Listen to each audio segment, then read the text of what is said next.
Good evening, everyone. On Tuesday, July 7th at 7 p.m., I, Caden Sipe, call this meeting to order. This time, can we get a roll call, please? Counselor Duffloff, Aye. Counselor Katie McMillan, Excused. Counselor Smith, Here. Counselor Dennis McMillan, Counselor McLean, Here. Mayor Sipe. Here. Please rise for the Pledge of Allegiance. I pledge allegiance to the flag of the United States of America and to the republic for which it stands, one nation, under God, indivisible, with liberty and justice for all.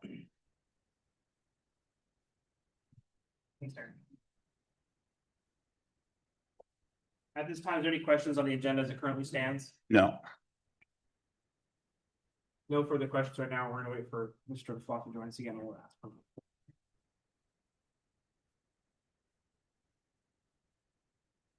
Still doing it.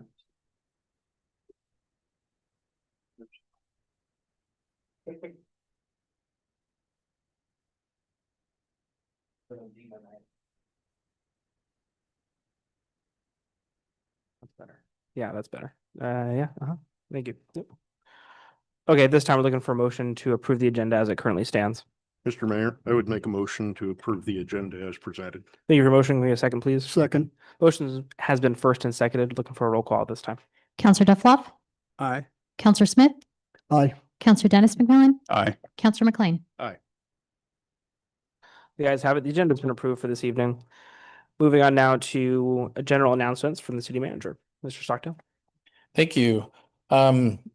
Just a reminder that this Saturday is our Saturday Market and Concert Series event, and also Community Yard Sale in the morning, and the concert and events in the evening on Saturday.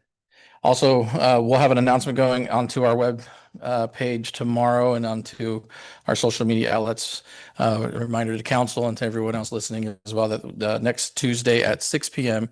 we have a town hall meeting here, and it's meant to be a open forum meeting, unlike regular public comment where it's very relatively rigid and specific time period there. It's meant to, we'll go in and order however you feel it's going to be best to call on those folks mayor. But the idea is to have back and forth dialogue rather than sort of one-way dialogue, and where folks can come and ask their questions, ask for status updates, provide any information, ideas, solutions, things like that, things they'd like to see. And so we encourage come one, come all to come and come out and meet with us for that town hall meeting. Because the agenda is going to be relatively broad and open, staff will do our best to answer questions as if they're immediately and readily available. Other items, the answer may be, we have that information, just not available to you at the moment. And if we can get contact information and things like that, we'll be able to get those things answered. And we'll try to make those answers available to the public in the next council meeting as well. And then staying in kind of chronological order, we will have on August the 4th, which is next month, first Tuesday of the month, just prior to the city council meeting, we'll have a how to file for elected office. We have 5 positions up for election. And so if anyone in the community is interested in running for office for any of those seats next year, we'll have that available to you here. Did we say 5:30? Is that right, Nancy? At 5:30 p.m. And it's mostly a Q&A session. We'll have information available to you for that. Yes. On the 4th? On August the 4th, yes. And then sort of on the other side of that, just an announcement on October the 13th, we'll have a candidate forum scheduled for all those that did file in August. We'll have that here at City Hall and make that available for anyone to come and ask questions to the candidates and hear those answers prior to the election. So we'll have all of that available for you then. That's all I have as far as general announcements. Great, thank you. Next up, we have the presentation of the Employee of the Year to Ms. Cinia Carrillo. All right. I'm actually going to go to the other microphone over there.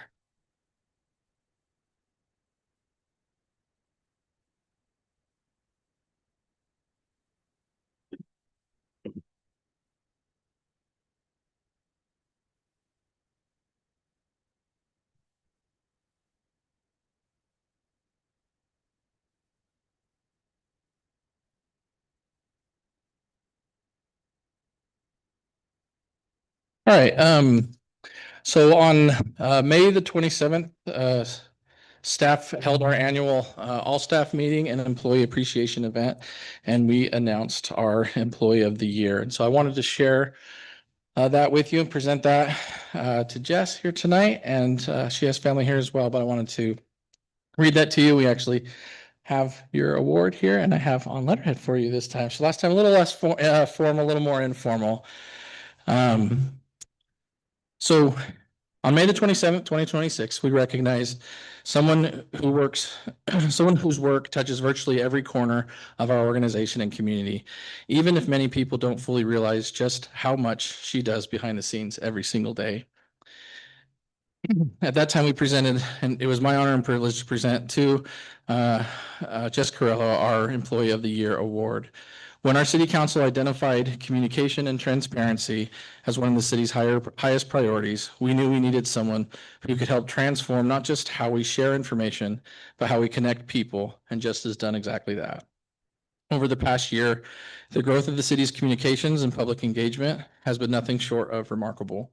Our social media presence has expanded dramatically, and community engagement is up. Information is getting out faster, more consistently, and more professionally than ever before. Residents are more informed, staff are more connected, and our community has a much clearer understanding of the incredible work happening across this organization every single day. But what makes Jess truly exceptional is that she doesn't just quote post on social media. She tells our story. She helps residents see the heart behind the work. She highlights the people behind the projects. She captures moments that make our employees feel appreciated and valued. Whether it's a major infrastructure project, a police department update, a community event, an employee recognition, a festival, a council recap, or simply a positive story about our community, Jess has helped create a culture where communication is proactive, transparent, positive, and human. In local government, we all know this matters. Good communication builds trust, it builds pride, and it strengthens community. Jess has helped our city move from simply providing information to truly engaging our community. She has also played a major role in helping implement and support the city's communication policy, which was recently adopted, and our broader organizational goals surrounding transparency, responsiveness, accessibility, and public engagement. The professionalism and consistency she brings to everything she does has elevated the city's image and reputation across the region. Internally, she keeps staff informed and connected. Externally, she helps residents feel engaged and included. And through it all, she does it with positivity, creativity, professionalism, and incredible work ethic. What I personally appreciate most about Jess is that she genuinely cares. She cares about this organization. She cares about our employees. She cares about our residents. And she cares deeply about what we do and that we do it the right way. Her work often happens behind the scenes, after hours, on weekends, during events, and in moments when most people don't even realize someone is making all of it come together. But the results of her work are visible everywhere. Jess has helped make the city of Umatilla stronger, more connected, more transparent, and more unified. She's made a lasting impact on this organization and this community, and we are incredibly fortunate to have her on our team. And so once again, on behalf of the city of Umatilla, I want to congratulate her for receiving Employee of the Year and present to her this very well and deserved recognition and award.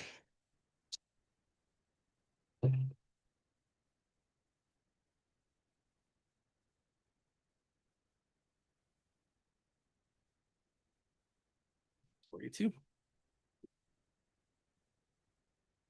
You're very welcome. And this is for you too.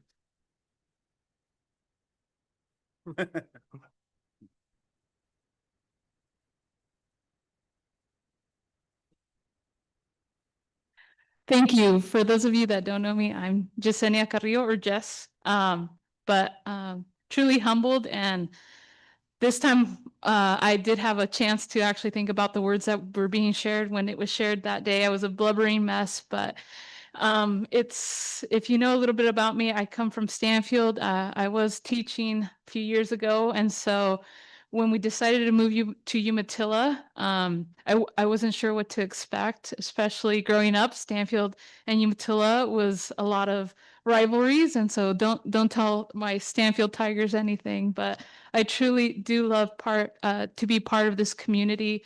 And when I made the transition from teaching, I wasn't sure where I was going to land. I thank Nancy for pushing me to the position, because if it wasn't for her vision, she thought it was perfect. She thinks, and I do agree, we are informing and teaching the community.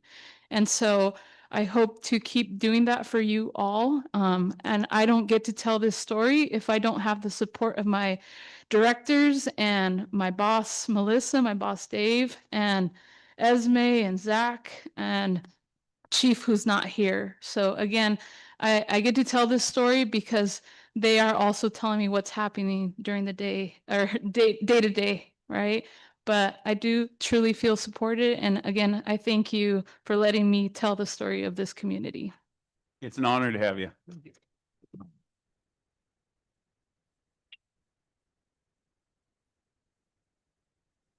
Excuse me. Next, we have the public comment period. The public comment segment allows for community members to share their opinions, raise concerns, and provide information directly to the city council. Comments should be city-related issues and must not pertain to items scheduled for a public hearing on the same evening's agenda. If you wish to speak, please complete the sign-up form, including the topic you wish to address. Please begin by stating your name and address when called. The podium speakers are allotted 5 minutes unless otherwise directed. Please note, comments criticizing city programs and operations are permitted during the segment. However, criticism of individual city employees is not allowed during the public comment period. Concerns regarding city employees should be submitted in writing to the city's human resource manager for proper review. Thank you for your participation. First, we have Mr. Art Asher.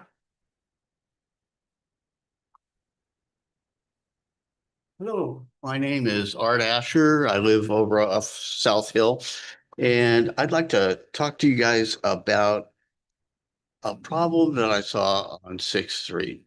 And it's up to you if you really want to do anything about it or not. Thank you. I do have a photo I'd like to share with all of you if I could pass it out. Can you make sure you're speaking into the microphone? Because we have to use it for the recording, and then you can hand the picture to Nancy here, and she'll distribute it. Okay.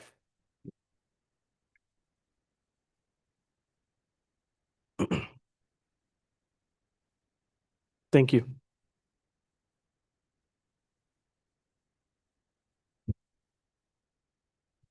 So what this picture is, it's a picture of 6th Street right in front of Harvest Market, facing westbound. And you'll see this here in a second when she gets this passed out. Thank you.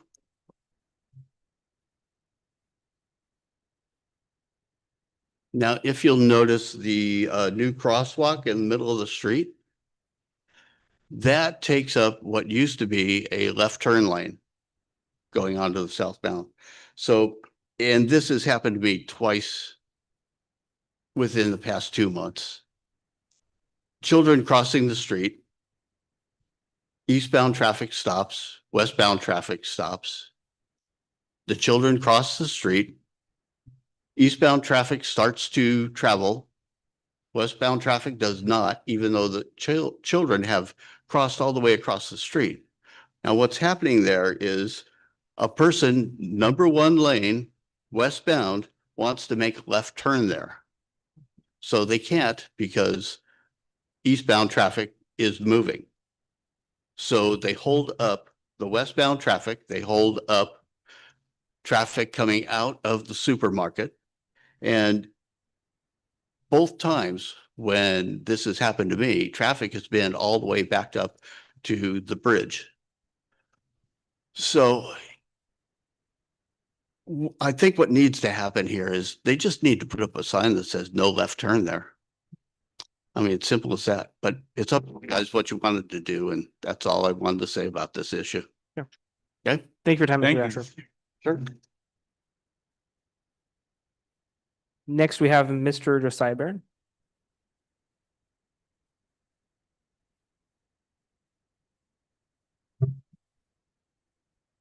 Josiah Barron, Umatilla Chamber of Commerce, 100 Klein Avenue. just a couple announcements here for some of our members here. Coming up on Friday, July 17th from 12 p.m. to 4 p.m. at the Umatilla Chamber office will be a boater safety course that will be offered by the Umatilla, not the Umatilla, the U.S. Coast Guard Auxiliary. There we go. I was looking at you and thinking Umatilla. And I have a flyer for you, Nancy, with the details. So it's a $30 cost for that training, but you get the official, once you finish the training, it will have the official certified Coast Guard Auxiliary certification that everyone in it will be for both Oregon and Washington boater education card certification there. Also, just wanted to give a shout out to some of our newest members of the chamber who officially joined. Also, some of our newest businesses here in Umatilla, but Carrie's Custom Confections and C2 Fashion, as well as United Tech Works.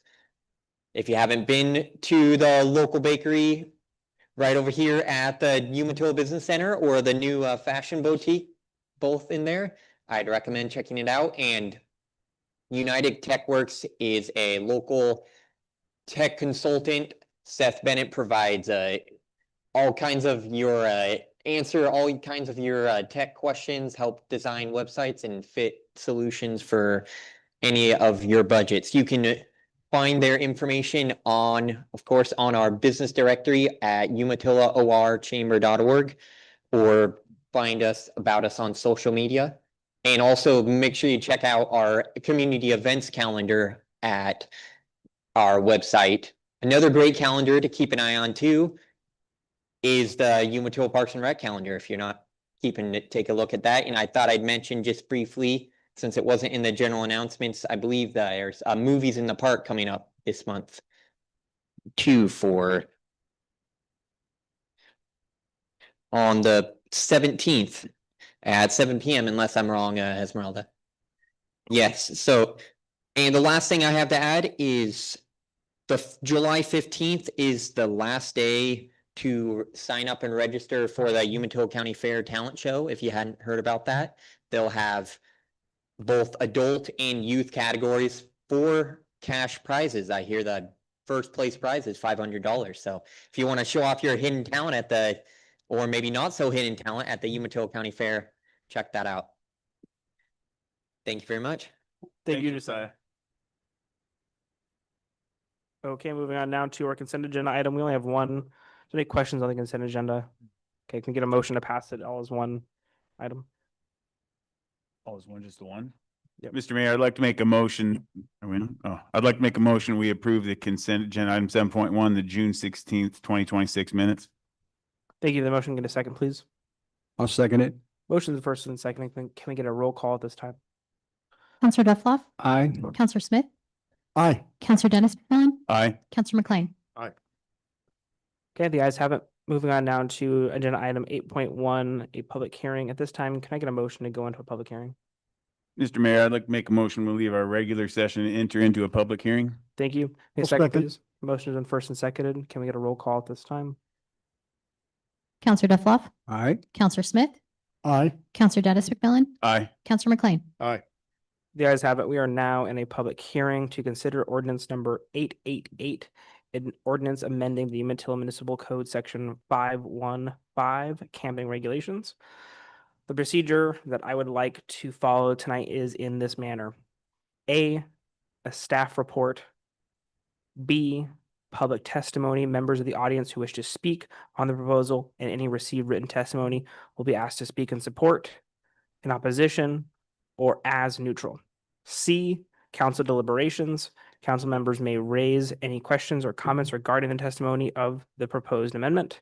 And then D, closing the hearing. Persons who wish to testify, please come to the podium, give your name and address, and sign in for the record. You will be given 5 minutes to present your testimony. At this time, is there any council member who wishes to disqualify himself or herself for any personal or financial interests in this matter before us tonight? Or does any council member want to report any significant ex parte or pre-hearing contacts? No. There being none, I will move on. Oregon law requires that all issues be raised if the issues are to be appealed. Failure to raise the issues at the hearing may invalidate their further appeal. Failure to raise an issue on the record with sufficient specificity and accompanied by statements or evidence sufficient to afford the city and all parties to respond to the issues may be invalidated. Any party wishing to continue a continuance or to keep the record open must make the request while the record is open. This time, will staff please make their report?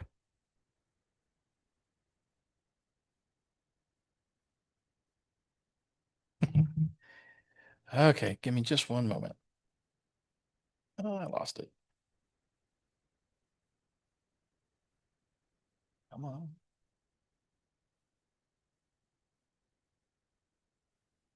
Okay.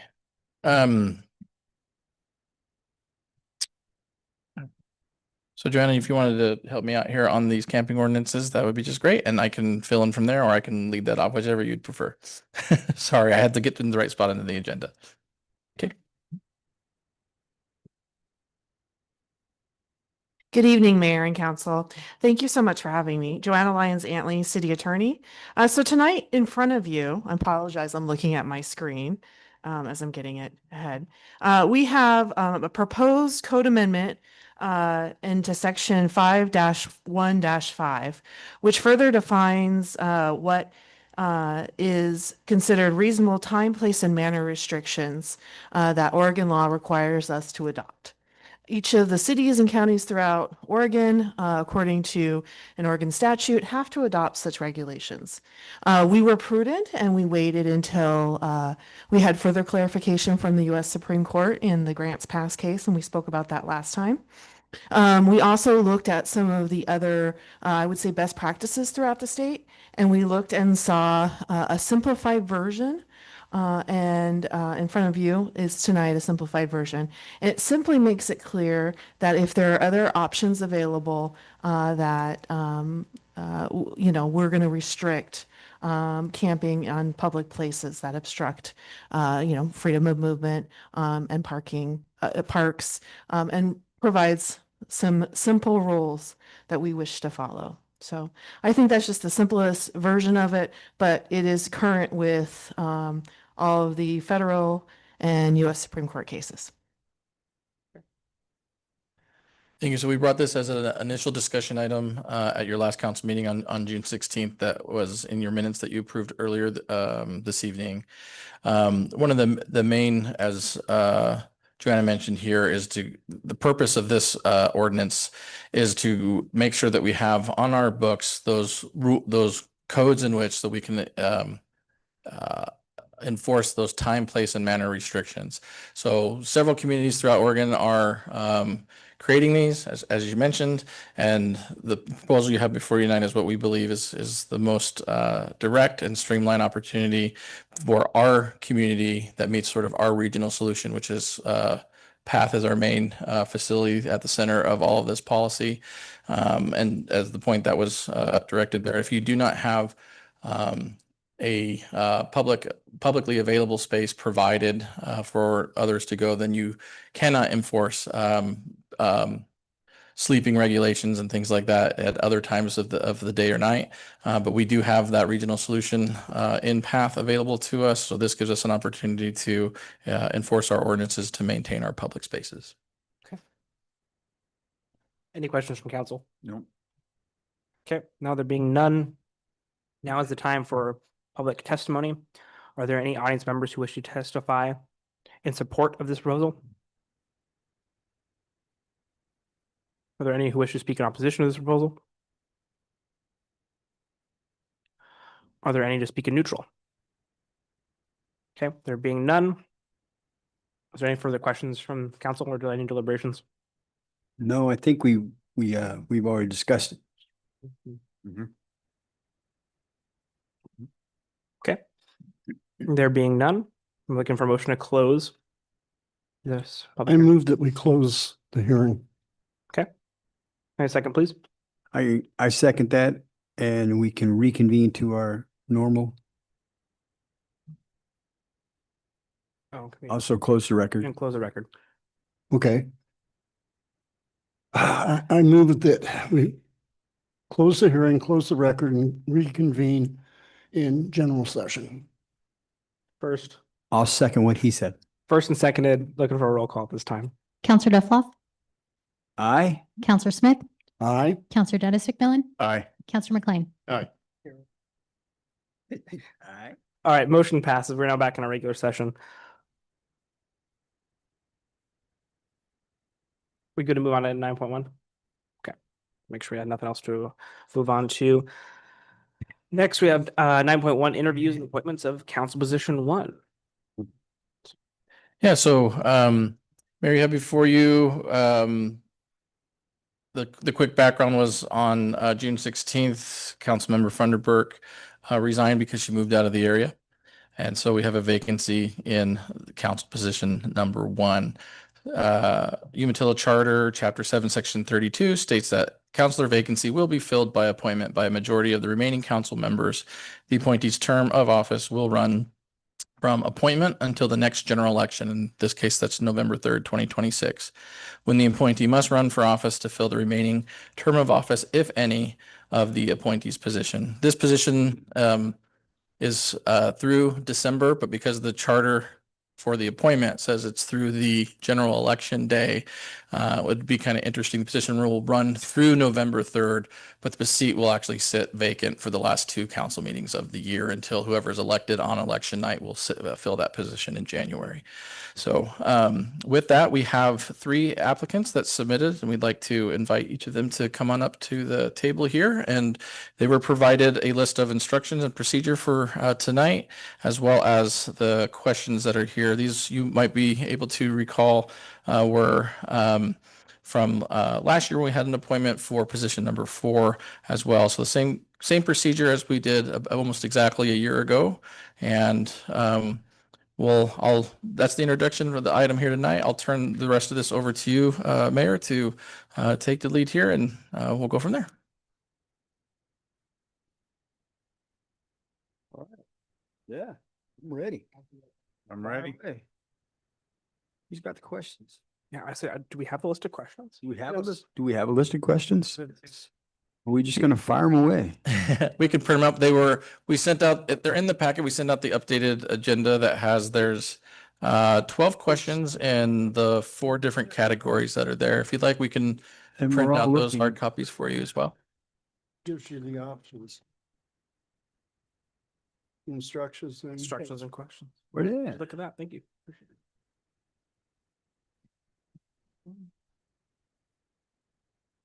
So because when we posted for the announcement for the vacancy of the position, we gave until noon today, so to give as much time as possible for anyone to apply. And so we didn't, this information was updated, and we said when we publish the agenda that we'll give you these updates as we get onto the council meeting tonight. So that's part of the confusion there. If you didn't see it before, that's why you have the questions now. They went out later this afternoon. Thank you. Okay, I'll go ahead and Bruce, would you ask the first 3? Ready. Go for it. So process is, have you drawn who's going to answer first? Yeah, so I'll leave that up to Mayor and Council for you to decide. My recommendation would be to, before the questions, have them do a quick, maybe 2-minute introduction, and then from there you can. What we did last time is you kind of had the select series of questions. You pick the one that you like best, and you can answer and read that to each of them and go that way. Okay. So let's go ahead and introduce ourselves here. Let's go ahead and start with you first. Go ahead. Hi, good evening. My name is Karitsa. I am very pleased to be here today in front of Mayor and Council. I moved out here in Umatilla about a year ago, and my background is very extensive in social work and case management, so for over a decade. So I feel that I bring in lots of great ideas and different perspectives for our community. One being that I know that we're kind of dealing a little bit with housing and homelessness and stuff like that. So I think I can bring some, perspective on that. Thank you. My name is, can you hear me? My name is Imelda Risueño. I have lived in Umatilla for about 19 years. I grew up in Hermiston, but after graduation, I moved to Umatilla. I have seen the overall growth of Umatilla, and it's very exciting, and I would love to be part of it. I work at Good Shepherd Hospital. I've been there for about 12 years. And just like I've seen the city grow, I've seen the facility grow too. I see the need that the community has for housing, food, and it'd be very, very exciting to be part of that.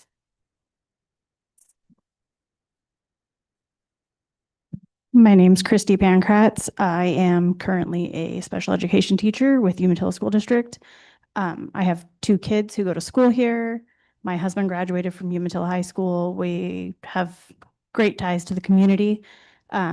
We've lived here off and on for 14, almost 15 years, only moving away with the chemical depot and then coming back when Amazon came into town.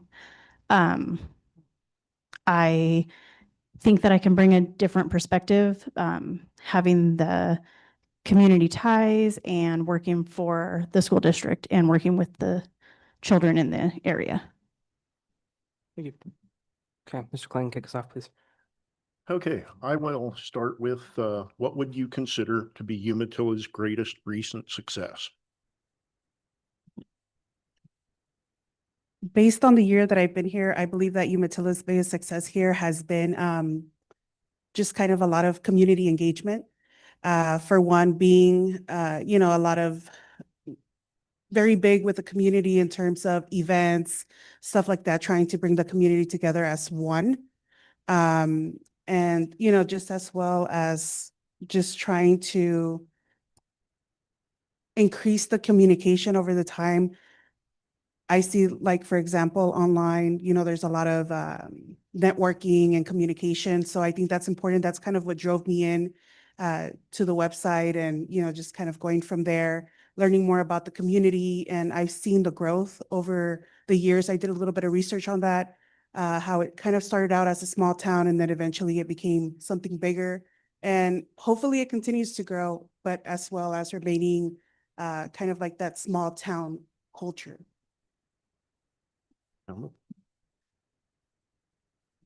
If you wouldn't mind, bend the mic down a little bit more, that would be really helpful. It's okay. Can you repeat the question, please? What would you consider to be Umatilla's greatest recent success? I would say the diversity that the city has gone through in the last 19 years I've been here, I've seen it become a very diverse community. And I think the city has done a very good job. Like she stated, you see the social media engagement, but you see it in both languages. And I think that's very important because as a community, we have to recognize that there are different cultures coming in and we need to make sure that they don't feel left out.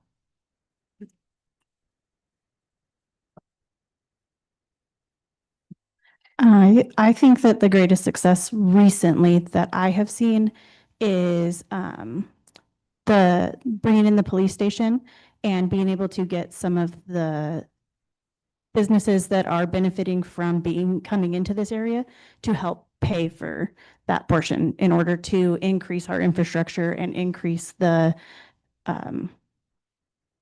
utilities that we have in this area, increase our police department, increase their benefits, their utilities. Thank you very much. Mr. McMillan? All right, I just pick one of these ones. Just pick one. All right. What do you believe are the top 3 challenges facing Umatilla today, and what's one idea to address one of them?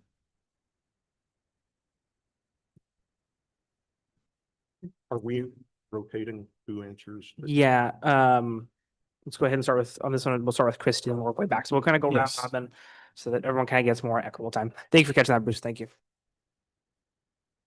Okay, will you repeat the question? Sure. What do you believe are the top 3 challenges facing Umatilla today, and what is one idea to address one of them?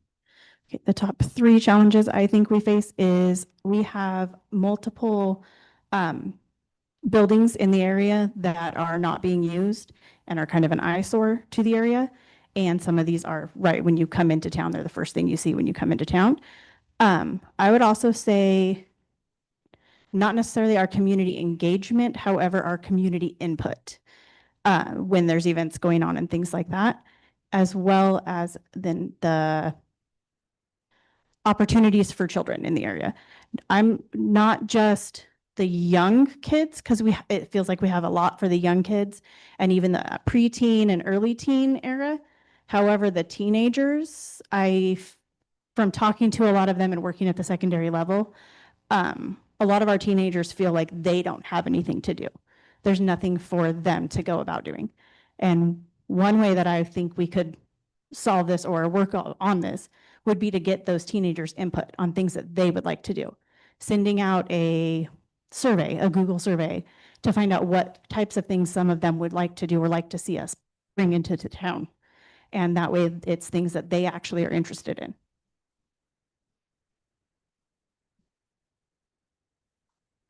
I think the top three challenges of Umatilla is housing. I currently purchased a home, and when we were looking, we wanted to stay in the area, but it was just so hard to find a house. And then we thought about a brand new build, but that would take time too. And I'm like, I want a house now. So we did purchase a home. And so then the second challenge we faced was the traffic in Umatilla is very, like the gentleman stated earlier, I think that's a challenge for us because we're not adapting to the growth of our community. Like we are bringing a lot of new houses in, but we're not really expanding our roads. So, that's not safe. We need more engagement, like from citizens saying, well, our street is very congested. It's not safe for us. I live next to two elderly people, and I know that like our sidewalks are too narrow for them.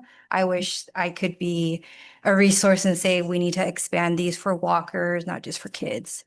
And I think the third one is a lot of homeless people are moving in, and that is an eyesore for the city. I know that there's big projects coming in and we're trying to make the city more presentable, but that is an eyesore. But I mean, they need resources too. So.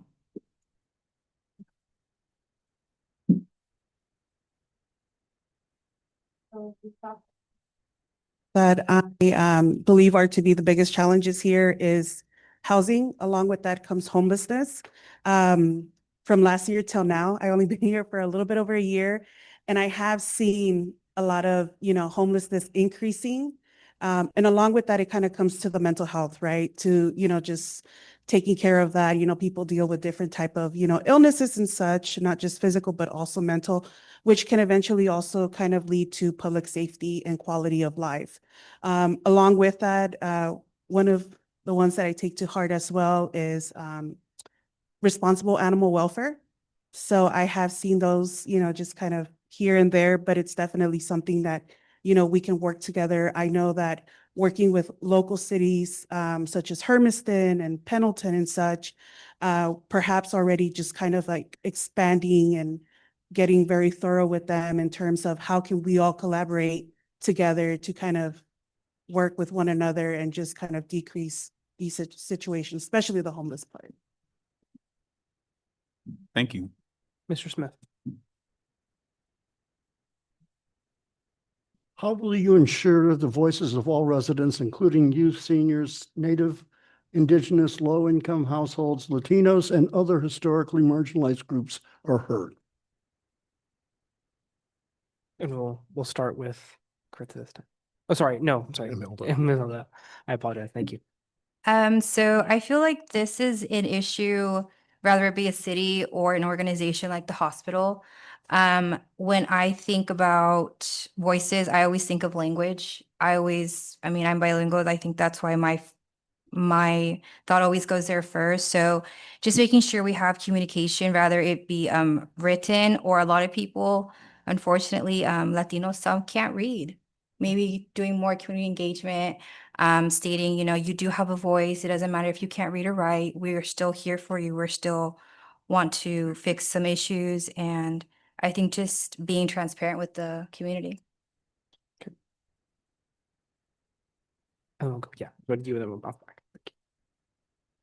So same like she had stated, it's all basically based on just like communication, right? So I am proud to be also fully bilingual English and Spanish. So in my line of work that I've done over the 10 years of social work, I take that very important to build rapport, build trust, be honest, be transparent. And it's not just always just listening about, hearing or the loudest voice in the room or the loudest voices, but also just kind of going out there and outreaching to the rest of the community. I did notice here today that we don't have a lot of engagement, with city council, and it would be ideal to just, see different people from different cultures, different populations, providing reading materials in their own language. And of course, if there's any interpretations, your services that we can offer here, that would be ideal. But of course, always just trying to communicate and listen carefully with respect and dignity, but as well, just helping them, make choices in terms of, based on facts that they're hearing here in these type of meetings. Thank you. Kristen. I think that a big part of it is making sure that we library for anybody who doesn't have access to the internet, because that is an issue in this area as well. Then they can go in and they'll have access to that survey or video that is explaining what is coming up, what's going on, and making sure that they have access to it anywhere and everywhere.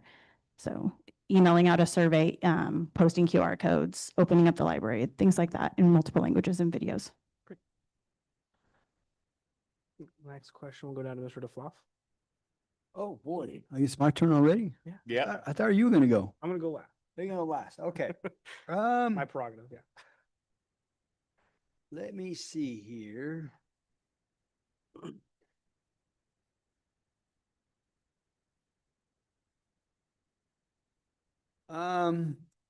Members of the city council are sometimes criticized in very public ways. If you are the subject of public criticism, can you please share with us how you would respond? Yep. Yeah. And so will I. I'm sorry. So I understand and acknowledge that, public service is very public. So it does come with accountability. I think part of that is just kind of having thick skin, but also being very compassionate, being very understanding, taking, the constructive criticism or, taking different opinions and just kind of letting it marinate and really just kind of distinguish the facts and, different perspectives, and then bringing things to the table and then just kind of going from there, but always treating our residents with respect, dignity, and kindness, just because it goes a long way. And then they remember you and they're like, well, now I want to engage more with my community. So that's how I would take it, with accountability, with respect. I don't really tend to take anything personal. I'm very easygoing like that, but it's definitely something that, it comes with the title. So this is one that I already can understand and have experienced. As a special education teacher, you are under a microscope at all times. Parents are very involved, very hands-on in that aspect, and they will judge you harshly for small things. Sometimes it's big things, sometimes it's a misunderstanding. And I've learned that you just have to be open to hearing them out completely, and then letting them keep their opinions. Their opinions are their opinions, and that's okay. And then you just have to be able to kind of move on from it, take what you can from what they said, and try and just continue improving off of what they said every time. And just, remembering that their opinion is their opinion and they have a right to their opinion.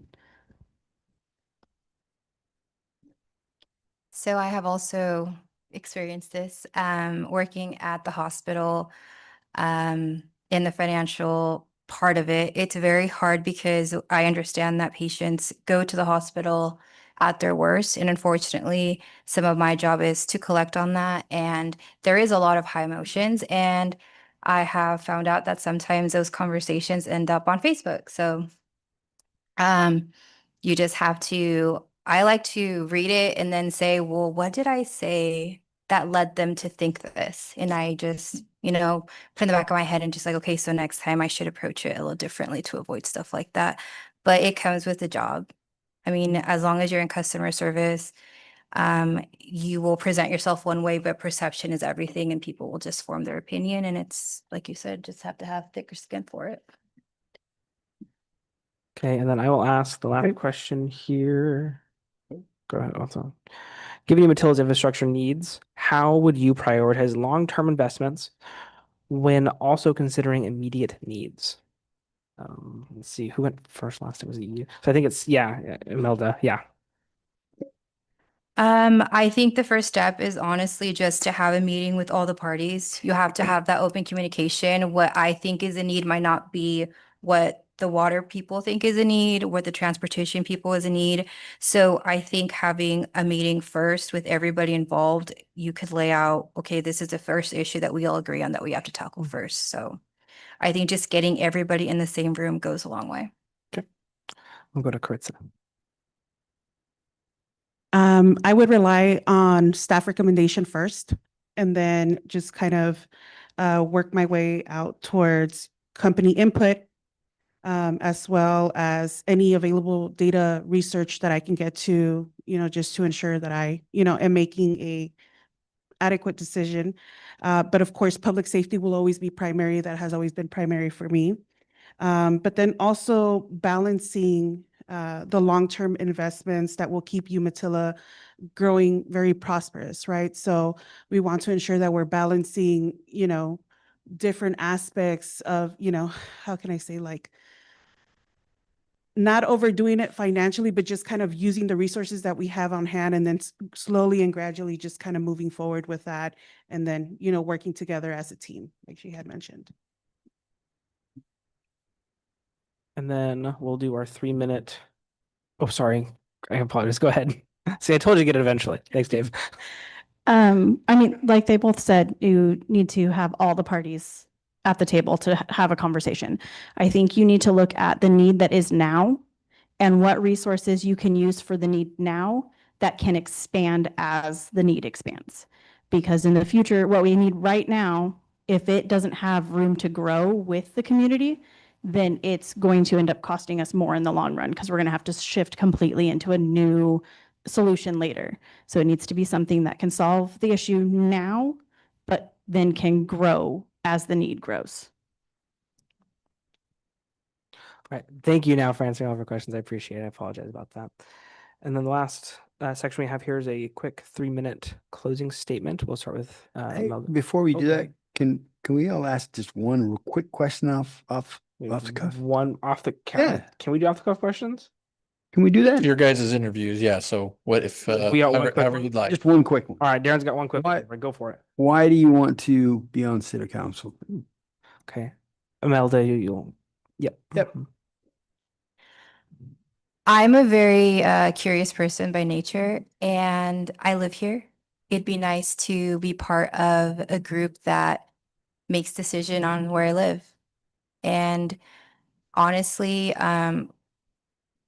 growing up, there was nobody that looked like me on a council. And I think it'd be great to have the opportunity. Karitza, go ahead. The reason why I want to join city council is because I believe that I bring a lot of different perspective, one, and then two, based on my history, my experience working in social work, has given me the ability to really understand and comprehend policies and procedures, maybe not from a government standpoint, but definitely policies, procedures, structure. And like she had mentioned, it would be nice to see, a Latina, being part of the community, being part of a voice that can advocate, not just for my Latino culture, but for everyone in general, because, we're all human. But in the long run, in the near future, I do plan to go to law school. So that is one of my goals to accomplish. Right now, I am currently in Blue Mountain college, finishing my degree and then going in for a bachelor's degree in sociology and then just kind of go from there. So I do see myself in this type of position in the future. Thank you. As for me, I have great ties to this community. I have worked in this community for quite a few years. My husband grew up here, my children have grown up here, and I want to be able to have a voice to continue to improve the town that honestly I've grown to love. I grew up in Boardman, so I graduated from Riverside High School. Coming to Umatilla was not an easy transition for me. That rivalry is strong and it runs deep. So going to work at Umatilla School District and having children who go to Umatilla, now I can tell you without a doubt, I wear that blue and orange proud. Never thought I'd be able to say that, but I do, and our ties run very deep in this community. So just being able to be involved would feel like I was giving back to the community that I love. Thank you. Thank you, Mayor. I appreciate that. Any more off the cuff questions? Sorry. Okay. No, you're good. Okay. So, Oh, yeah, go ahead, Bruce. this one will be a quick one. Yeah. If appointed, do you intend to run for office in the upcoming general election? Yes, I do. Cool. Okay. Okay. Very good. All three yeses. What's quick? All right.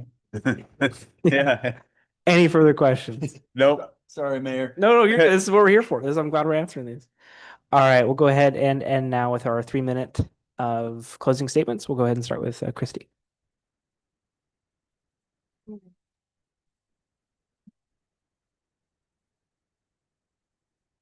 Okay. This is part of the interview. I was gonna say. It's a test. Oh, hello? Yeah, we'll go ahead and share. Yep. There we go. Yeah. I can't even- There you go. I mean, I feel like I kind of did this with the last question. I want this position because I want to be involved, and I have already started that. I mean, I work with the Booster Club. I have started clubs with Umatilla School District. The middle school had a cheer club for the last 2 years because the kids asked for it and they needed someone to run it. I have never been a cheerleader. I have been a dance mom, which is very different. But I took what I could and I gathered as many people as I could to help me and to teach me. And I learned those cheers right along with those girls. And we ran that club for the last 2 years. My children are very involved with school. My son works with Communicare. He's part of ASB. My daughter's been part of ASB at the middle school. They've both been in robotics. They've both been in CAD classes and different things as far as that goes. My daughter does club volleyball. Like, they are very active children. They both do sports at Umatilla High School. So I'm already very involved in the community. And I feel like this is just the next step in that process.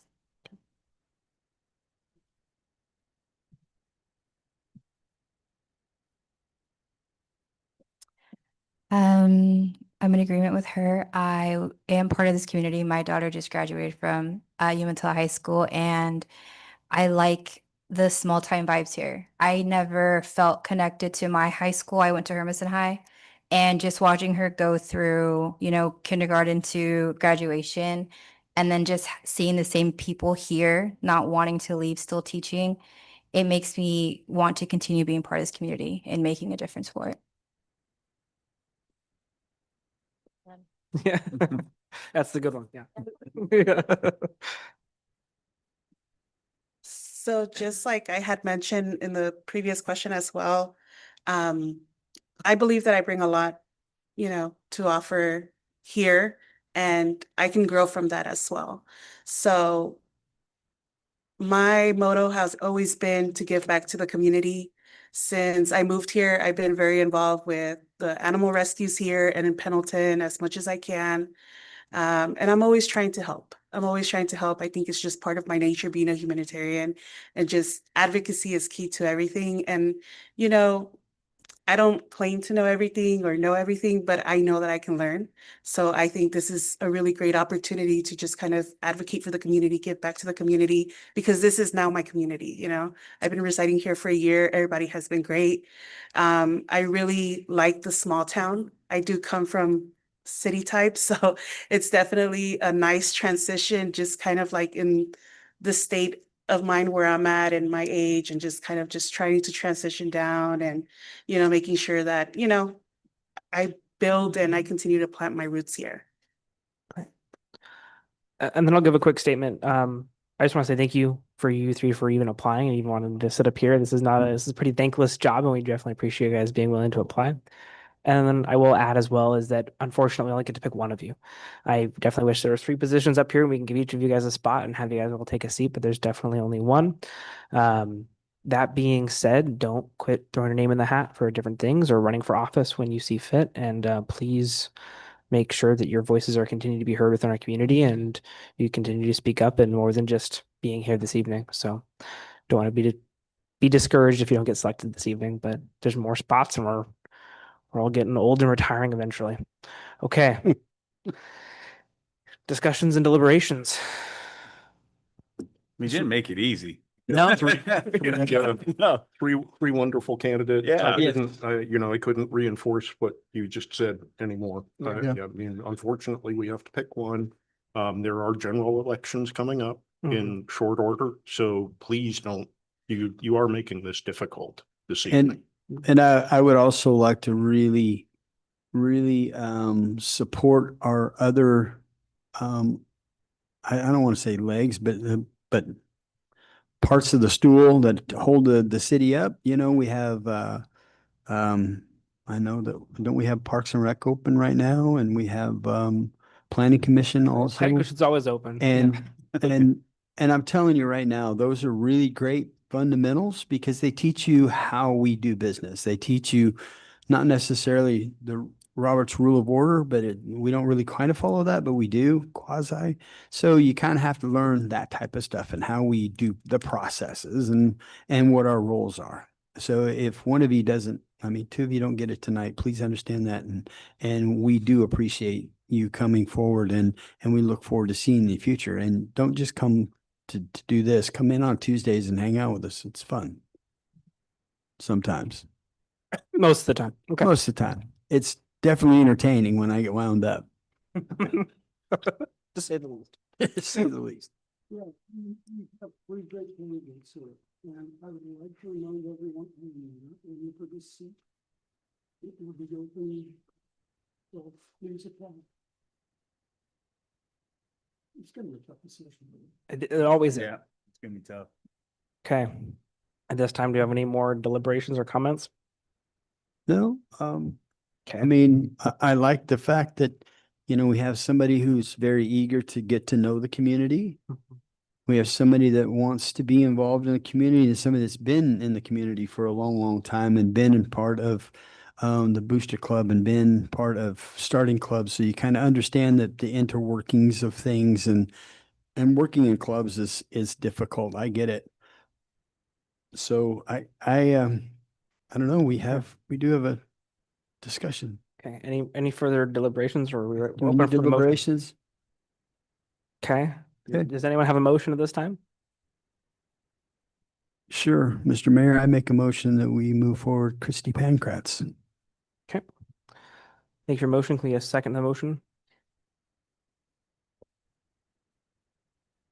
Mr. Mayor, I will second that motion. Okay. Motion's been first and seconded. Ms. Sandoval, can you give us a roll call when you're ready? When she can find a microphone. Sorry. Counselor Duffloff, Aye. Counselor Smith, Nay. Counselor Dennis McMillan, Nay. Counselor McLean, Aye. Mayor Sipe. This is never happened. Your turn. Oh, this has never happened. I've been doing this for almost 4 Now you're in years. the This seat. is the first 4 years. Where's her sister? I never Yes, I was gonna say this has never happened. I love it. This is how it's supposed to be.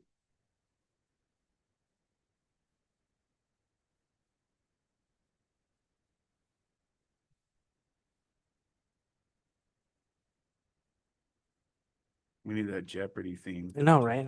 I haven't really got to ponder this. I can hear the Jeopardy. Yeah. It's going in my head too. Aye. Yeah. The ayes have it. So Ms. Pancratz, you are now position number 1 until November 6th. 3rd, now it's close. Third, All right, yeah. well. Hmm. welcome David, aboard. I have a question. Is my term done at the election also? Just hadn't heard it yet, but that's what I assumed. Yeah. Yeah. Oh, that's right. It will be. So we're gonna have two empty. Two empty Okay. chairs. Okay. Boy, that's gonna be. You'll have 2 vacancies for your last 2 meetings of the Okay. year. You may, Work on you the better court. stick around. Yeah. You may have more hot seat. I was gonna more to come. Okay. Okay. Well, thank you again all for applying and Yes. thank you looking very much. forward to seeing you guys in the general election. Yes, as well. very much. Yeah. With that, do we have her take her seat now? Yeah. Oh, we Yeah, you gotta have to swear in. You have to swear in.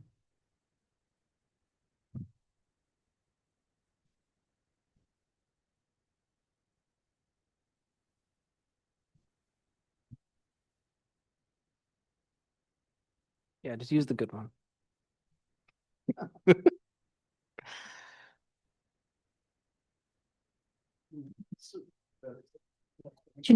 I state your name. I, Christy Pancratz. As a council member of the city of Umatilla. As a council member of the city of Umatilla. Do solemnly swear that I will support the Constitution. We have to go back. We and have forth. mic issues around here. Do solemnly swear Up- that I will support the Constitution. That I will support the Constitution And the laws of the United States of America. and the laws of the United States of America And the state of Oregon. and the state of Oregon And the charter and ordinances of the city of Umatilla. and the charter and ordinances of the city of Umatilla, And that I will perform my duties and that I will perform my duties of my office to the best of my ability. of my office to the best of my ability. Thank you and welcome. Welcome.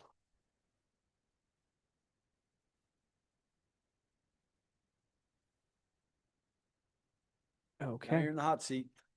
Yep, you gotta vote for the rest of the night. Mayor, if I could interrupt for just one moment. Me. Yep.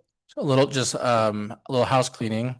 It's up to you, but and up for the council as well, but the understanding is that Ms. Pancratz will assume the same appointed subcommittees that Ms. Funderburk was on. Is that correct? We just want, staff just wants to make sure that we have that clear Yes. as well. Yeah, that's correct. Yeah. Okay, That will make it any harder than it is. Yeah. thank you. Can we, if staff can, if it's okay, we'd like, if we just have a motion for that so that we can have that confirmed on the record, that would Yep, be great. sounds good. Mr. Mayor, I make a motion that the current filling of Ms. Funderburk's seat, that Ms. Pancratz takes over her community assignments as her posted. Second, Motion's in first and second, and we had a roll call this time. Counselor Pancratz. Aye. Counselor Duffloff. Aye. Counselor Smith. aye. Counselor Dennis McMillan. Aye. Counselor McLean. Aye. The ayes have it. That And motion carries. Just for reference, it's Finance Committee and Community Development Subcommittee. There you go. Okay. Moving on now to 9.2, the first reading of ordinance number 888. This time we're looking for a motion to read it by title only. I move that we do first reading of ordinance number 888 by title only. Thank you. Motion, get a second motion, please. I second that motion. Bruce got it. And roll call. Counselor Pancratz. Aye. Counselor Duffloff. Aye. Counselor Smith. Aye. Counselor Dennis McMillan. Aye. Counselor McLean. Aye.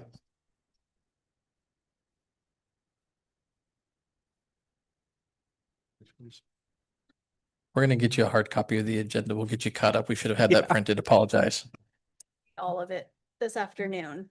I went throughout the whole thing, just in case. Yeah. but- Ordinance number 888, an ordinance amending the Umatilla Municipal Code, section 515, camping regulations.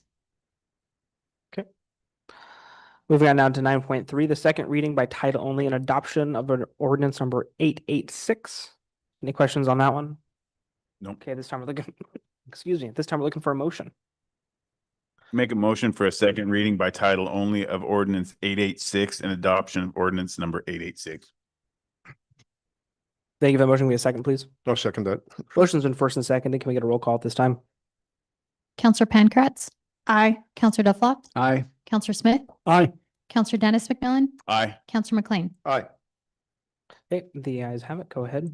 For the second. Ordinance number 886, an ordinance proclaiming the annexation of tax lot 400 on Assessor's Map 5N 2818, known as 28895 Highway 730, Umatilla, Oregon 97882, and tax lot 2200 on Assessor's Map 5N 2818, withdrawing said property from the Umatilla County Sheriff's Law Enforcement District, accepting written application for annexation from all of the owners of the area, making findings, settling the final boundaries of the property to be annexed, and setting the comprehensive plan map and zoning designation for the annexed property as highway commercial, HC. Yeah, thank God it's by title only. Yeah. Okay. Moving on now to 9.4, the second reading by title only and adoption of ordinance number 887. Any questions on that one from council? Nope. Okay. With there being none, looking for motion at this time. Mr. Mayor, I would make a motion for second reading by title only and adoption of ordinance number 887. Thank you. Can we get a second, please? I'll second it. Motion has been first and seconded. This time, can we get a roll call? Counselor Pancratz, Aye. Counselor Dufflock, Aye. Counselor Smith, Aye. Counselor Dennis McMillan, Aye. Counselor McLean. Aye. Ordinance number 887, an ordinance proclaiming the annexation of tax lots 500, 800, 900, 1,000, 1,100, and Assessor's Map on Assessor's Map 5N 2817D, withdrawing said property from Umatilla County Sheriff's Law Enforcement District, accepting written applications for annexation from all of the owners of the area, making findings, setting the final boundaries of the property to be annexed, and setting the comprehensive plan map and zoning designation for the annexed property as community services. Thank you very much. At this time, it's our second public comment period. Is there any, Zach, can you help me out here real quick? You see, is there anyone who signed up for public comment period for the second part? Dodged a bullet. Okay, moving on to 11.1, discussion of Charter Spectrum franchisee proposal. Yeah. Zach, go ahead. This is Okay. exciting. I know. I had just Internet, got good. my phone warmed up and everything. Yeah. So recently, over the last couple of months, we were approached by Charter Spectrum to begin a franchise to provide cable TV services, well, cable TV, but just like, television and just the general spectrum services to the region. There has been some history with this, as Dave had let me in that for the last couple of years, he's been trying to get Charter to come here. We feel that this would provide an additional internet, broadband, cable television provider to the community. Competition helps with pricing. Oh, and cell phone too. Yeah. So it's just another option to have in the community as well. We will be working with them on the franchise agreement specific in accordance with our codes and obviously state law that governs that, and bringing it forth to the city council on July 21st for discussion of the tenets of that agreement. But we just wanted to set the stage this evening that we do have another provider that's looking to come into the community. A lot of the new home builders have lobbied them to come in, and they knocked on our door, or maybe they answered Dave's inquiries about 3 years later, who knows? But that's kind of what we're looking at, and we'll have an agreement for review and more detailed discussion at our next meeting on the 21st. So three things. Is that this obviously won't be exclusive. You guys made it so they're not going to be an exclusive provider. Number two, which parts of town are they going to? The whole town or just the newer buildings? And number three, is it going to be like a high-speed fiber internet? Those are questions I can certainly find out unless you have any other Yeah, I have a few. So we've gone back and forth on draft franchise agreements, and that's why we don't have it available for review on the draft, because it's still been volleyed a little bit back and forth. But we wanted to introduce and make it known that those discussions are happening. If you had some general ideas, concerns, or things like that, we can make sure those things get included in that franchise agreement if we haven't missed anything. In the draft terms that are there right now,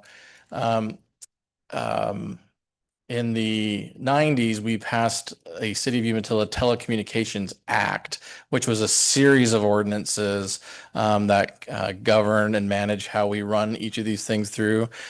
Cable is specifically sort of carved out a little bit different. So most of our telecommunications franchises, or all of them, I should say, are a 10-year, they're a non-exclusive agreement, and they're usually in a 10-year term. Cable is a little bit different because the cable companies essentially lobbied both federal and state legislatures for that, so that they can get additional terms or protections and franchise rates. And so this would be a 5-year term with an automatic 5-year renewal. That's part of that. We probably will want to simultaneously, we wanted to kind of introduce that as part of the discussion here tonight as well. We can update that. Our code says a cable franchise can only be 5 years. That's our own limit. So we can update that. I can tell you, as we've discussed with Charter in these preliminary discussions, they don't like that. They typically, if they're going to come in and make a multi-million-dollar investment in the community, they want some reassurances that they have some mitigation of that risk of an investment. And they typically like to see at least 7, but usually they see a 10-year term that's there. So non-exclusive is correct. The services that they talked about before was their full communications package. So which includes cable TV and internet, and including broadband. We haven't discussed whether that's going to come as high-speed coax or a fiber network yet. We haven't got into that. I do know in talking to their services, even at their coax level, if they pull those through, those run up to 1 gig services right now. So it's still highly, it's still very much high-speed internet. So, but I'm not really sure what the delivery method will be. And there was a third question. It was at which parts of town? So when we talked to them last week, their goal is to implement it throughout the entire city, but they'll do that in some kind of phased approach. The new construction, which already has, all of those already have Blue Mountain and things like that there. They're interested in that because when we did the construction, our public works specification standards require that we lay 2-inch communications conduit so that any telecommunication company that would come into town can pull directly through those conduit. Now, there is no separation requirements for fiber optic or coax. There's not really an interference between those two. So if it fits in the conduit, it could be pulled through there. So that's sort of the low-hanging fruit for them. They can make their services available at a relatively inexpensive cost to them and get cash flow coming. So the likelihood is that where we already have conduit in the ground is likely where they will locate first. But they made it pretty clear that they have every intention of being all throughout the city as quickly as possible. And from the conversation we had last week, I believe very strongly that they meant that very much, that they'll come in and trench and do what they need to do to set up there. So once they have the franchise in place, then we'll move forward with our right-of-way permits and access through the right-of-way. Okay, that'd be awesome. Yeah. South Hill keeps getting neglected on everything. I don't know what McNary's like, but I know South Hill, like some of the best speeds, unless you're willing to pay like $150 a month, is like 15 megabits per second. It's like Stone Age stuff there.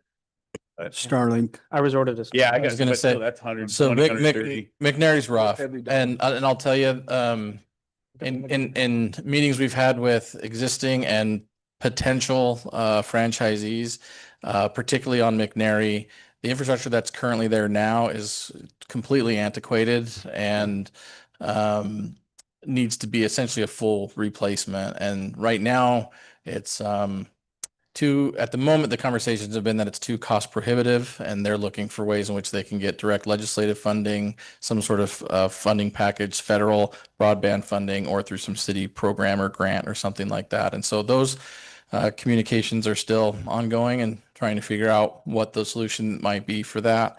But at least at the moment, with no guarantees or a phasing plan or anything like that, at least Charter, at least their expression has been their desire is to be throughout the city. I'd be glad to see them even just in new things. Like you said, the competition might bring down other things. So, I mean, even if they don't hit some of the places that need it, it's good to see competition come in. So, okay. Yeah. Anyway. All right. That's Any all I further got. questions? That's it. Okay. I'm going to go ahead and move on now to the mayor's message. I just want to say thank you to the city staff for all your guys' hard work on getting everything ready to go with all of our ordinances and all of our ducks in a row with the new annexations. I want to say thank you again for those who applied. And I do mean it honestly, please, get into the general election. It's coming up fast. August comes around the corner. So please make sure you got those dates written down for how to apply and how to run and do all that stuff. And please stay engaged. We need you. Congratulations again to Ms. Pankratz for joining us up here. And Yesenia, thank you very much or not thank you very much, but Yesenia, congratulations on getting the Employee of the Year award. And I think that's all I have. Okay. We're gonna start off with Bruce so that she can learn the ropes. Not gonna overwhelm her right off the bat. I'll try not to. I'll stay with short and sweet, stay with my kind of typical line. We got our first 100+ degree day surprise today. Get ready for more. Remember to drink water, remember sunscreen, and remember to watch what you're doing with fireworks. Looking forward to Saturday, back at the business center. Wonderful event. If you haven't been there, it is a great time. Amazing turnout. With that, I think I'm done.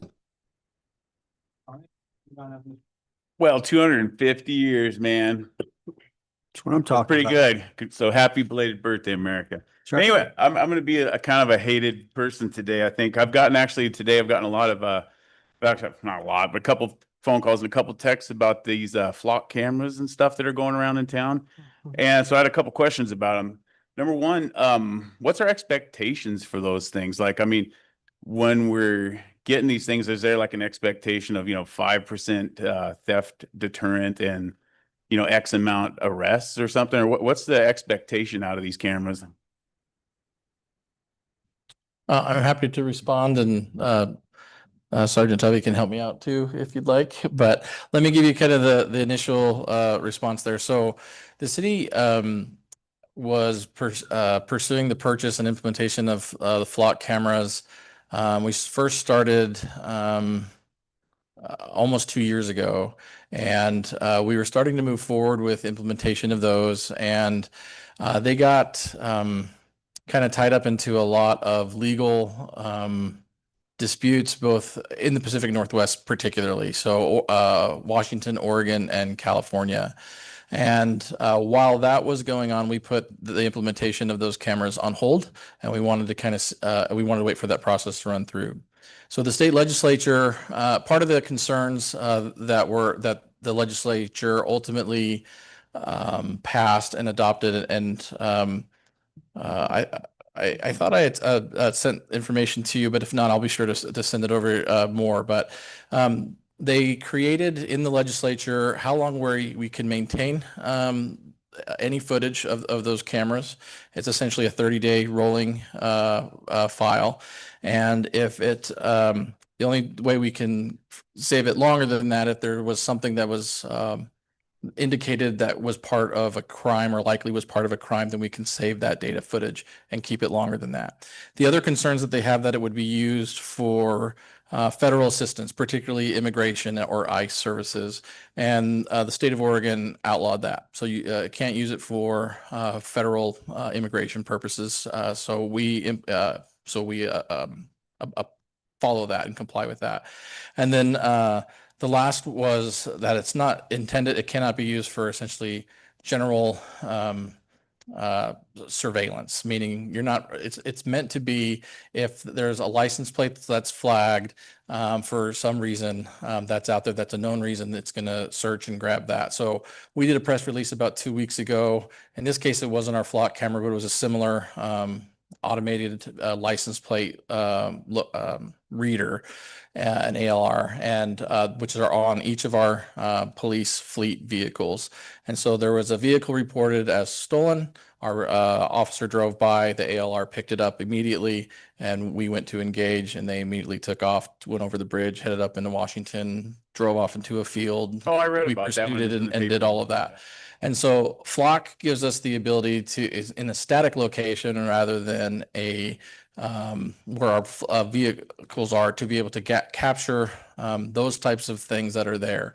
It also allows that if we have a warrant out for an arrest and there's a known person with that, with vehicle registered to them, whether it's current or expired tabs, if that vehicle is out on the road and is driving through town, it'll flag that and give our officers a notification and the ability to go say, hey, you have somebody with a warrant that's gallivanting. You might want to go take a look at that. So, so the good news is that once so Oregon is the first out of Washington, Oregon, and California that have now legislated this, and Washington is scheduled to essentially carbon copy what Oregon has done. And so the pause was lifted, and we've now been out implementing the implementation of those cameras to assist. Did I get all that correct, Tubby? How did I do? Yeah, you did actually really well. I just The statistics, pretty much on your police department perspective. One of our main goals, right? So having these cameras out there in certain locations gives us the ability, mixed with that, with that LPR, and all of our patrol cars are also equipped with LPRs to gather information. So it definitely assists law enforcement in those types of crimes, and that's what we're looking for. We're not trying to invade anybody's private information. It's just crime related. So nothing, no citations, no regarding any ticketable offense like a traffic violation. That's not what we're doing. But it's definitely to help keep our community safe and to give us as law enforcement, we can't be everywhere, the ability to have leads and information so we can do something. That makes sense. And the ones in your car are not Flock, right? And you guys have used those for quite a few years. They're just license plate readers, and they work very similar to how Mr. Stockdale just how he described, where we get a hit and it's basically our laptops make a sound and they say that's a stolen car, and that's how we kind of it gets flagged for us. Okay. So in the very beginning, it's very true. When Flock first came out, it was sort of new technology, and to use sort of an unfiltered term, public safety departments were sort of salivating over because it was just streamlined and immediate and access database really quickly, but it kind of came out the gate with no guardrails. And I think that rightfully so, people were disturbed by that, and so luckily states have and Oregon is kind of leading the way here on creating legislation to set up exactly those guardrails for compliance of those systems. And so so those are going up and they're coming online kind of daily right now. Can I ask a follow-up question kind of in the same tone here? One of the situations I was reading about with the Flock cameras was it sounds like it was in Portland region. I'm not sure, can't remember which one, but it sounded like an officer was using it to stalk an individual. What guardrails are we putting in place as a city to ensure that doesn't happen? Because that's not covered by Oregon law currently. So what as a department are we going to put as guardrails for ourselves to ensure that we don't have individual officers doing that? I can help you with that. Okay. Discussion today. So there's an audit. Anytime, and the only person right now is Detective Sergeant Capers, who is able to access that database right now. So he is the only person that has access to that system. So if we need information, it all has to be for a lawful reason. We have to make sure that it's within certain parameters, and it's obviously crime related. So for right now, I mean, we're new on the ground. We're trying to get our footing, but there is an audit and there's a system in place where everything is tracked. And you have to have a lawful reason to use it. Right. And you have to justify that. So I can get more information if you want more than that. Yeah. But Well, I as mean, for right so now, who's that's protecting, if Capers goes out and does it, I mean, what's stopping Capers from doing that? And then who's in charge of the audit then? He just goes to jail. Well, I mean, I mean, honestly, it comes down to there's going to be accountability, and well, who checks the audit though, is my question. right. Well, I mean, I believe, and I don't want to, I'm just speaking for off the hip. Yep. So lucky me.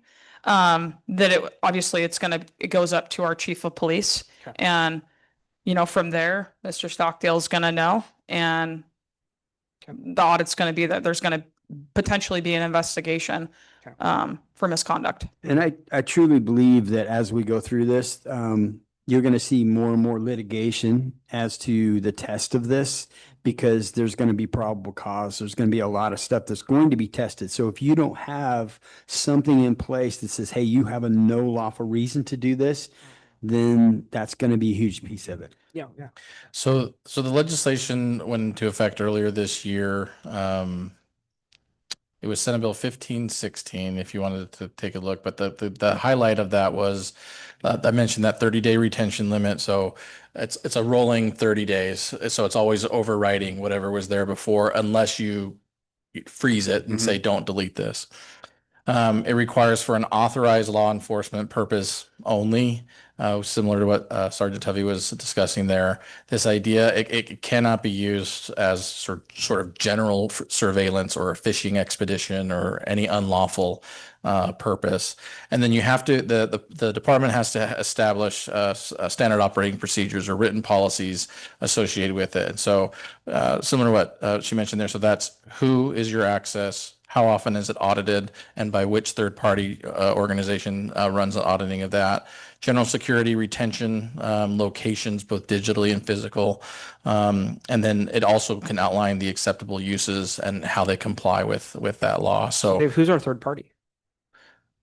I don't know if we haven't had them long enough to run those audits yet, Okay. but I'm not sure who that is. I can find out, and I can email you for sure. Like, what I'll do is I'll speak with Sergeant Capers tomorrow, and I'll get those answers for you. Yeah, because I'm curious, because I'm just like, who does the audit?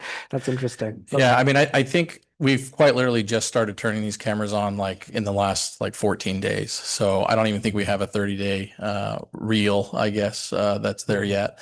And so we're starting to run through that now. So I don't know who the auditor is, but we can. Today was our first day actually Today is our getting first day. There information. you go. And it was, they were actually up from Sergeant Capers, so Okay. I'll find out for you. Awesome. I just know, I read the book 1984, well, I mean, I'm not trying to sound like a crackpot here, but I mean, really though, I mean, Watch The Simpsons too. And there was a lot of people though on there's a Facebook post I was showing, that had a lot of people just in the community really upset about those. And I just want to know what Where we're at. is the trade-off worth it? Is it worth it as a tool? Is it worth it to have the privacy of people taken? I know that there's, talk that, you were just saying that, it's for law enforcement only, but the data is being stored somewhere. And is that like the Flock company themselves? Are we 100% sure without doubt that they're not harvesting private information and they're selling it to third parties and stuff? Yeah, so there's sort of a double regulation that came through the Senate bill that's there now. So it's not only us, the jurisdictional agency, that's essentially the quote consumer of the data, but Flock had on the front end and sort of their operations, even though it's proprietary technology, it had their requirements of what they can and can't do with that, and they are required to open up their doors proverbially to have those auditors come in, run through all the data that they have as well. And so they had to agree to that, and they have agreed to that with the state of Oregon. So the governor signed the bill back in March, and Flock signed on to that. I believe it was just to either in May or June, so relatively recently, within the last 60 to 90 days. But is the cost though worth the trade-off? I mean, I guess we have to try it out first and see. Yes. Like, if we have a year and our statistics don't change much, is it worth the price of admission? So what does it cost for us to have an officer on the road? What is it about? It's quite a bit. I With mean, everything, I'm sure it's more. 120,000 a year, let's say, with everything. What do the Like your cameras cost? insurance and Yes. So Yeah. with that in mind, this takes the place of so many staff, because if we have a shooting on South Hill, we got one officer on. Yeah. We can utilize that system to target things faster than we would and get the information quicker than we would. I get that, but what I'm saying is, And that's if at that's the the end of the trick. year we haven't seen an improvement on things like, say, our statistics are the same as they were the prior year, is it worth the price of it? That's what I'm saying. I mean, are we gonna give it like a This- trial year? Is that how we're doing it? Yeah, so But in the same sense, if we have a shooting on South Hill and we catch the guy, that's Yeah. a win. But that's what I'm saying. If That's if what- it shows success and it's like, wow, man, I'm glad we had those things because we caught a guy right away. I mean, that'll show that it's actually worth it. But I'm saying if we can't see like a success rate, is it worth the cost of it? yeah, so the intention from staff in the city on this is to gather data as that's specific to our use and our operations, and we can bring you an update and a status report on it. Chief is scheduled to come, I believe it's next month, with his annual report, and I'll be sure to make sure that he takes a moment to highlight that in the annual report so we can get you. It's going to be very preliminary initial data that he's able to give you there. But we can give you a little bit more information on specific language from the Senate bill, our subscription services and the tool that's there. But I just want to be clear that staff understands exactly the point you're taking there, that I believe that you're taking there, Councilor McMillan, is that we want this to be a data-driven decision. We want to get that information, see how it's been used, actually used, not sort of in theory or things like that. Yeah. What did we do? How did it actually help us solve crimes, fight crime, prevent crime, and so on? And what are some of the success stories? Also, what are the fallbacks that we've had? Because it's not going to be all rainbows and unicorns. There are Right. going to be issues clearly, and so we'll try to bring you an update on that. And if council likes, we can bring this back as an additional discussion item. But our preference would be to probably bring to you in November, December, a report on what we've learned in the first 6 months. Okay, and I'm really sorry for taking up all the time, Sarge. We want you to have everything No, you those need. those are wonderful. Those are wonderful questions, and we always want transparency. And all those questions, if you could email them to me because I want I'll try not to. only to give them to you, but also our community. We don't want our community to have this. Okay, here's this thing. What does it do? I mean, that's all the questions Yeah. they have. We want to be able to answer those, and so they do feel comfort. They understand what they're for. And that what we're using them for. Right. And then they do see that information in return, like, oh, okay, now I can kind of see, Because that's where I'm at. I don't know much about them. I've just heard about them. I heard people complaining about them today. Like I said, I got a couple phone calls and a couple texts, and I was like, I mean, I've heard of them, but I don't know what they really are. So yeah, that'd be just the great. educational piece. Yeah, I mean, Absolutely. yeah. So thank you. Yeah. Yeah. Councilmember Smith. Sorry for taking up time. I've got a couple points this month. We had a police committee that met a few months ago. And at that time, we promised the people that attended that we'd have another one as a follow-up. Is that scheduled? Are you talking about the bond oversight committee? What are you referring? The police committee that met after the shootings on A Street. Oh, I see. We do not have another police subcommittee meeting scheduled at this time. We can certainly put one on if you'd like. I think we need one just to be honest about what we told them. Next question is, again, a police thing. Do we enforce expired tags, vehicles that don't move? There's one in my neighborhood that has an expired tag that expired in 2022. There's another vehicle that's had a flat tire for over a year and thus does not move. I mean, absolutely flat. So Go ahead. I have a question. Now, correct me if I'm wrong, if they're on somebody's property, On the street, are they on the street? yes. Okay. The short version is yes, and there's a much longer answer. The slightly longer answer is generally speaking for that's done through code enforcement, and code enforcement. At the moment, we have one code enforcement officer for the whole city, and you guys have approved in the budget to add a second one, and we hope to have that person. We're advertising for that now. We'll have that person on board and oriented, likely a little bit after Labor Day. And so we'll have a little bit more resources. So because of the limited resources of code enforcement specifically, we're mostly complaint driven. And so we do get the complaints and we'll go and start enforcing the code for that. Our approach to code enforcement has always been to be more gracious than sort of heavy handed. And so if we're able to make meaningful contact with the owner of, in this case, a trailer or a broken down derelict vehicle or something like that, then typically TISA does a great job of trying to work something out with them, whether it's our resource or a community member who's happy to hook it up to a trailer and store it somewhere, or hook the trailer up and store it somewhere, or whatever it might be. She's come up with, and if she were here, she could probably tell you literally 50 creative ways in which she's help people come into compliance with code enforcement.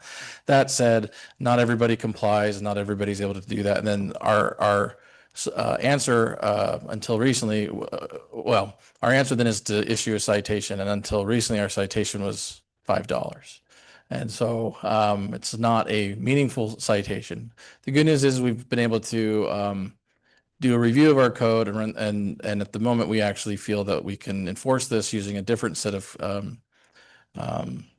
cost sections in the code. And it's now a $100 fine or citation.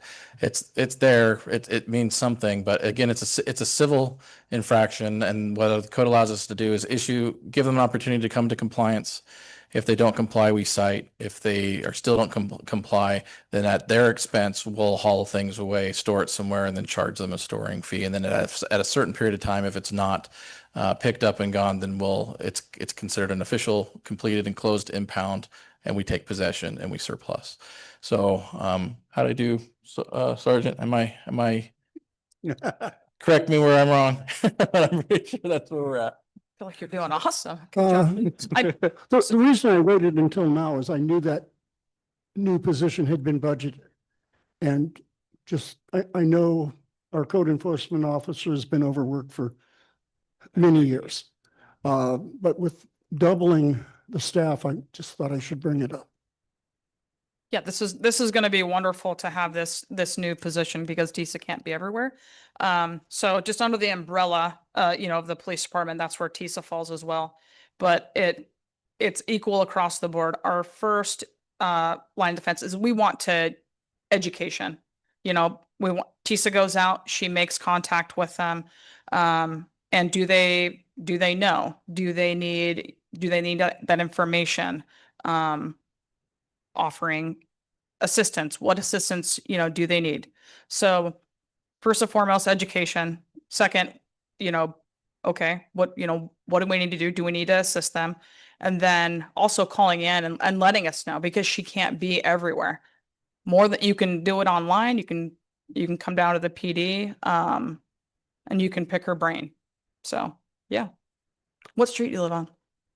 Rio Senda. Rio Senda. Is it the house down by me? The one is. Yeah. Between the two. I'll move it. What? Oh, yeah. I knew it was your car. Was it the That's Sea-Doo trailer? I was like, Yeah. Just a coffee trailer. No, Yeah. I Anyway, know. let's Yeah. pick it on Darren. All right. next, we got the new recycle bins. I saw the calendar, but I'm unclear on what day recycles are going to be picked up.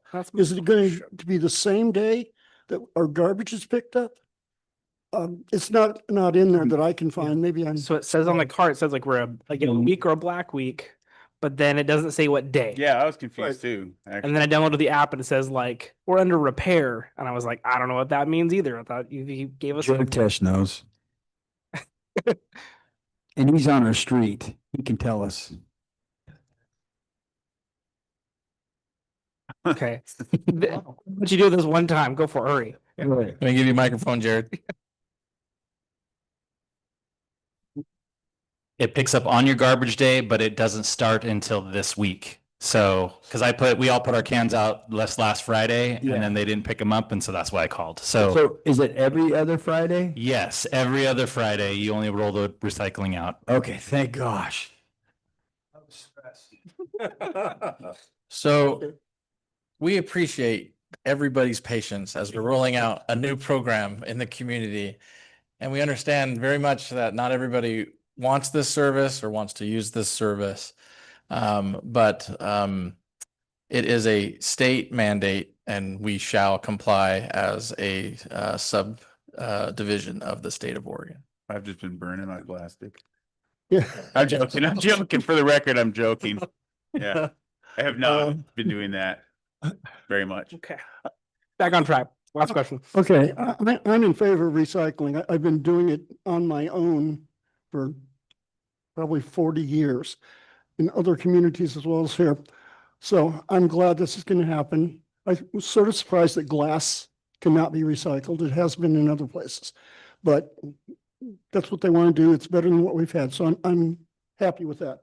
The other thing is I want to announce that we're having a meeting about a Umatilla food pantry on the 15th at 3 o'clock at the business center. So anyone that's interested in getting food out to the needy, please come. What day? 15th. The 15th, The 15th. Wednesday at 3 o'clock, not tomorrow, but a week from. Okay. No, that's it. All right. 3 Thank you very o'clock. much. Yeah, 3 o'clock, Business Center. Okay. Mr. DeFloff. Yes, I want to say great job on Landy Days. It was fantastic. Turned out really good. I really liked the cultural night, the first night, and then the party was really good on Saturday. So it was fantastic. Town hall meeting, I think it's going to be a good thing for us. We just need to make sure we structure it to where we can get to a lot of questions and answers.